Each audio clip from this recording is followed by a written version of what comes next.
You are listening to a special edition of the IU Report with Grant Shouse and Mike Hutsell.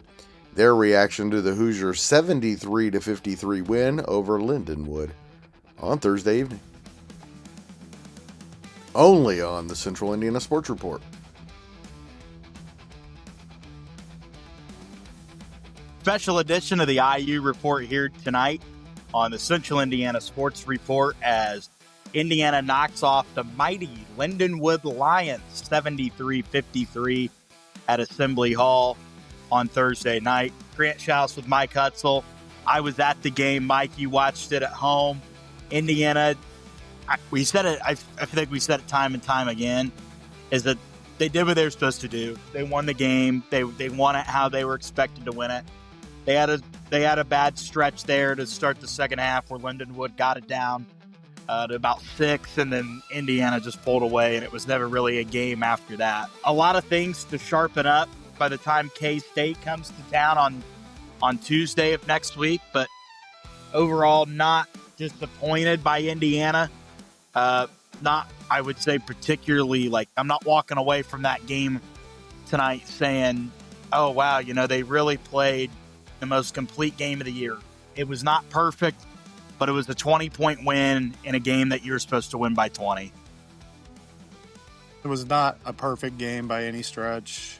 Not a pretty game at times by any stretch. It really comes down for this team to shooting.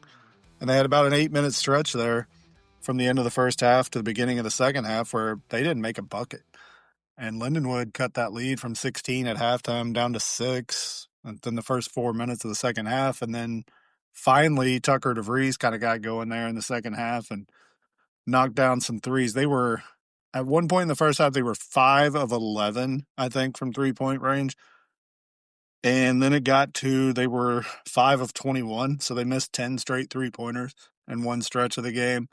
Lamar Wilkerson, hopefully that's the worst shooting game we see from him. I think he was 4 of 17 from the field and was pressing really, really bad. He finally knocked down a 3, and Zach Osterman noted he just kind of visibly let out a sigh when he hit it because he was just pressing to try to get something to go down, and it never did. Sam Alexis, another huge game off the bench, and I really think this kid's going to have to be a starter pretty quickly because the difference in the team, it seems like, when he's on the floor versus when Reed Bailey on the floor is quite noticeable, in my opinion. You sent me the text there during the game that Reed Bailey is just not very good right now. Sam Alexis has played more like their starting big man than Reed Bailey has here at the beginning part of the year. And that's a little disappointing because I think Reed Bailey has the potential to be a really good player. But when your backup center is out playing your starting center, you start to wonder, hey, do you maybe rearrange the starting lineup, see what works for you, see what rotations work better out on the floor for you? The two guys I was not impressed with tonight, particularly one, was Tatum Connerway. Thought he made some bad passes, bad decisions. He, in my opinion, can't run the point. I don't think he's a true point guard.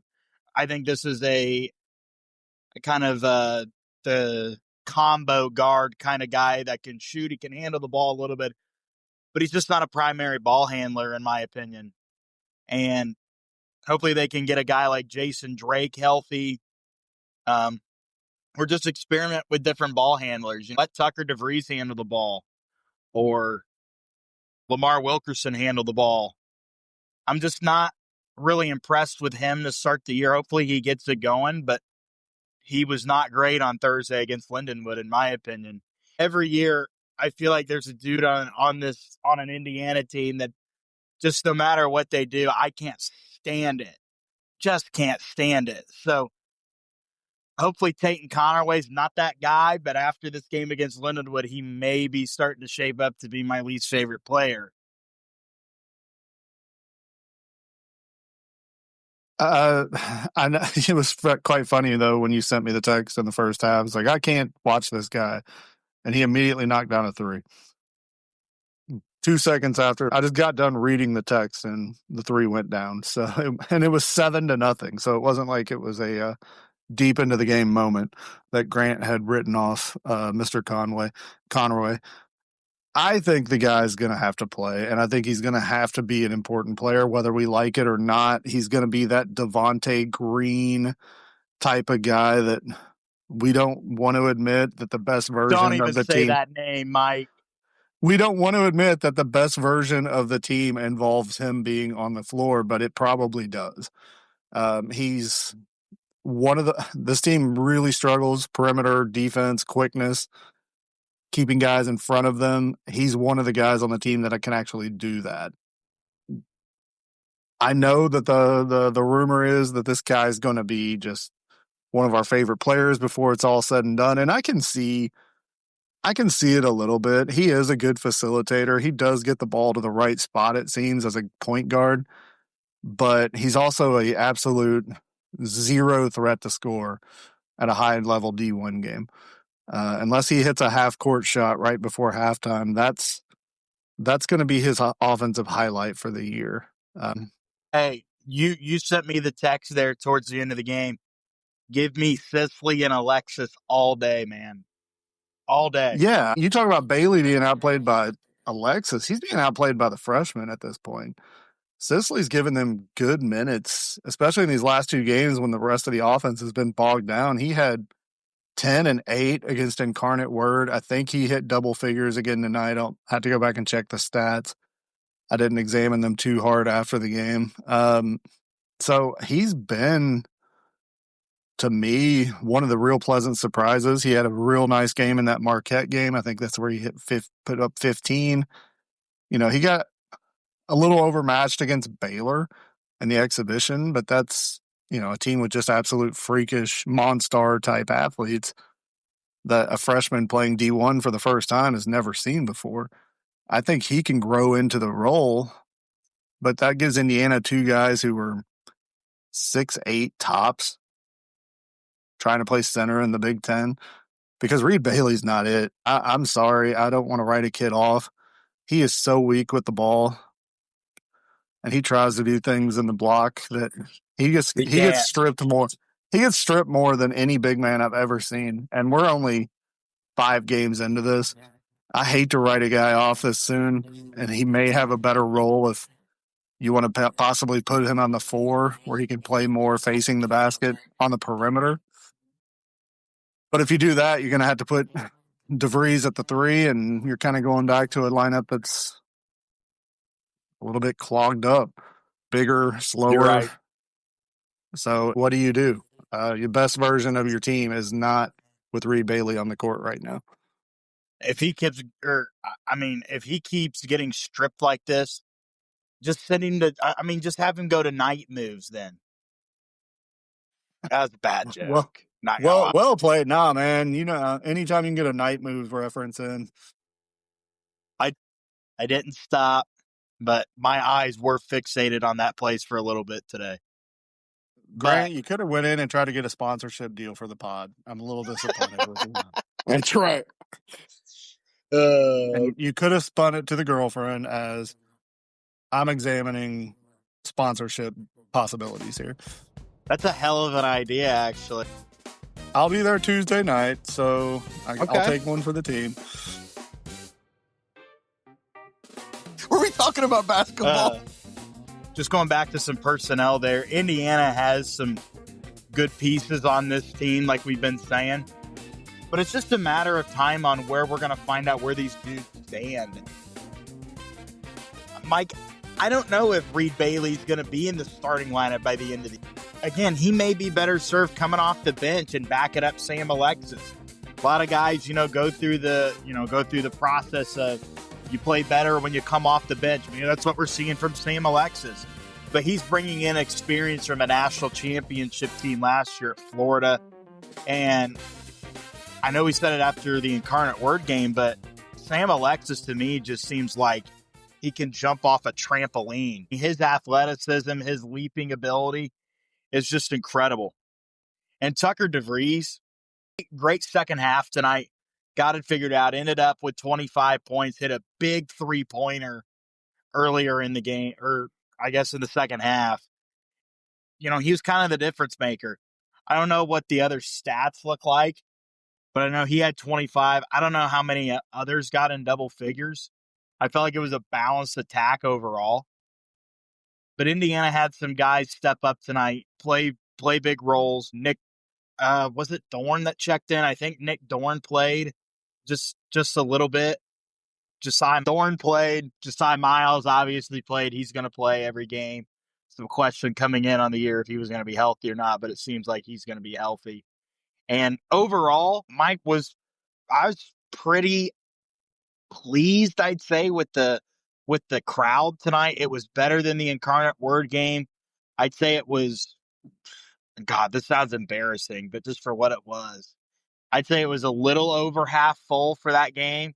The atmosphere was better than it was on Sunday against Incarnate Word. So hopefully hopefully that place is going to be kind of rocket for the K-State game on Tuesday. Yeah, that's going to be interesting because students aren't going to be able to stick around because I think Tuesday's the last day of class. It might even be Monday. I don't know.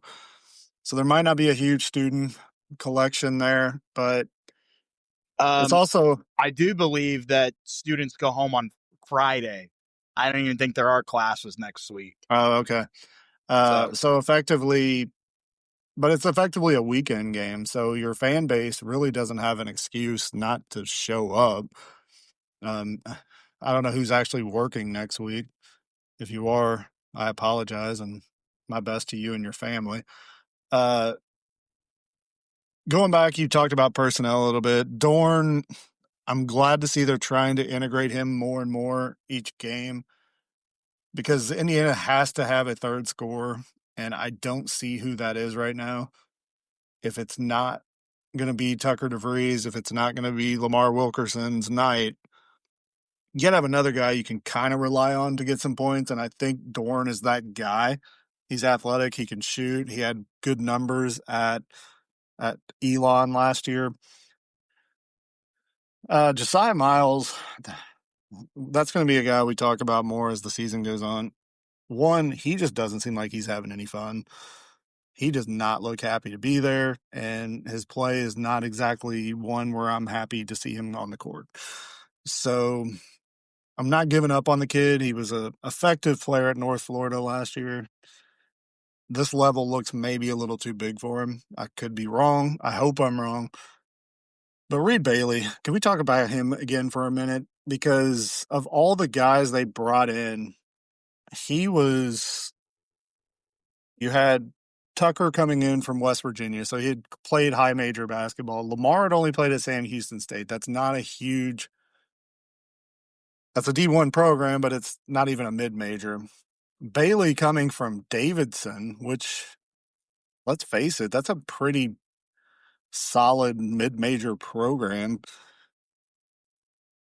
Bailey had put up like almost 19 points a game last year at Davidson, I think. And I had high expectations for him as potentially being one of those guys who's a good offensive big man but can't guard a tree.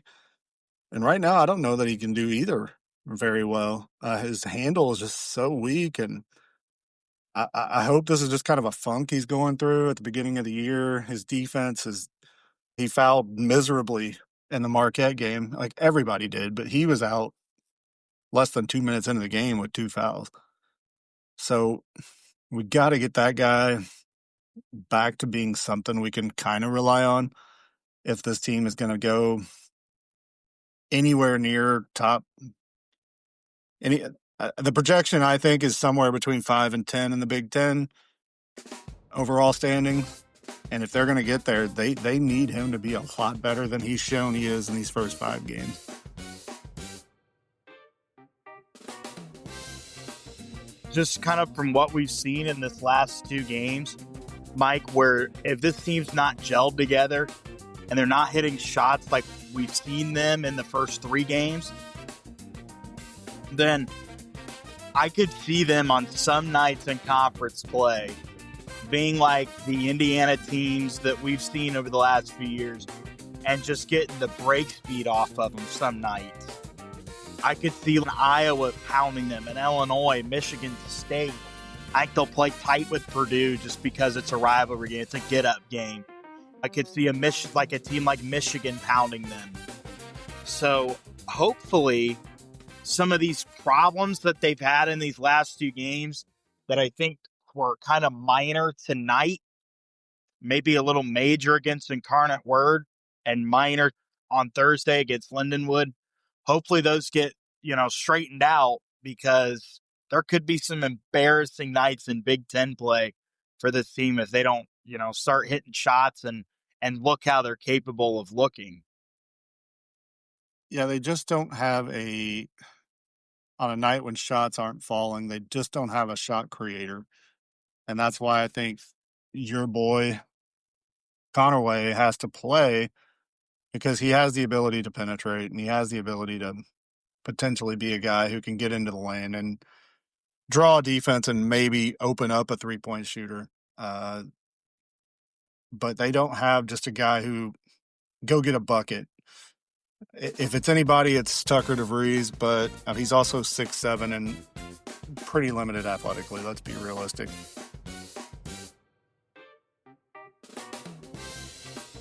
Hey, Grant, one of the first times we did the IU report, I told you were going to like Sam Alexis. I loved his minutes last year at Florida. Didn't get very many, but when he did, I always enjoyed watching him play. Honestly, I thought of that tonight at the game. I remembered back to our conversation there at the beginning where you said he was going to be a nice addition. And I'm glad you're right. I think he is going to be one of our favorite players on this team this year. He's just got that pogo stick-like ability to jump quick. Some of those blocks he had tonight were ridiculous. And the one on the fast break, it wasn't even a regular. It was like a volleyball block. He had both hands up, swats it off the freaking backboard. And can we briefly hit on this, Grant? I don't know. You were there, so I don't know how the crowd was reacting to it. But how bad is the defensive rebounding for this team right now? So bad. Actually, it's funny that you bring up the crowd's reaction.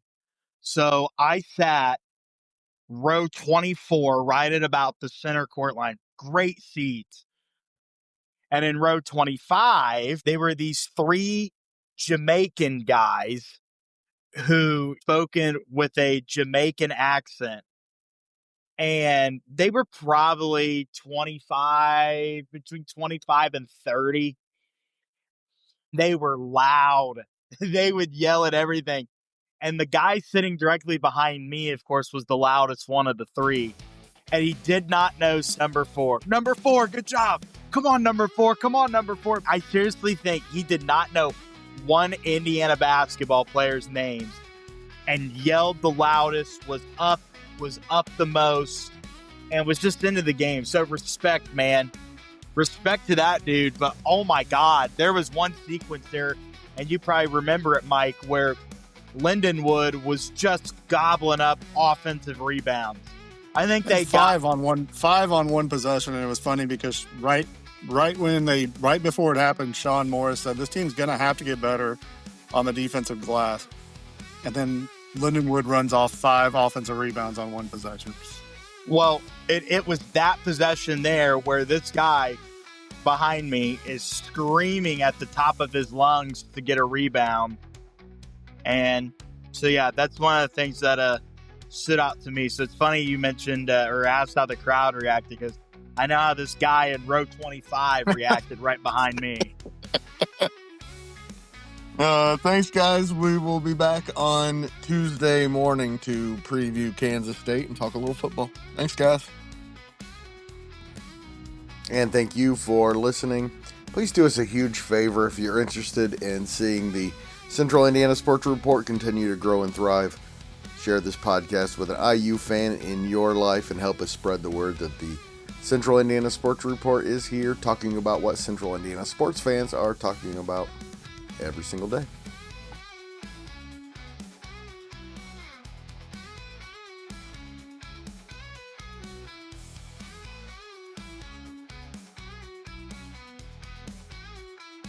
Central Indiana Sports Report is a product of ITG Media, and I love Susie.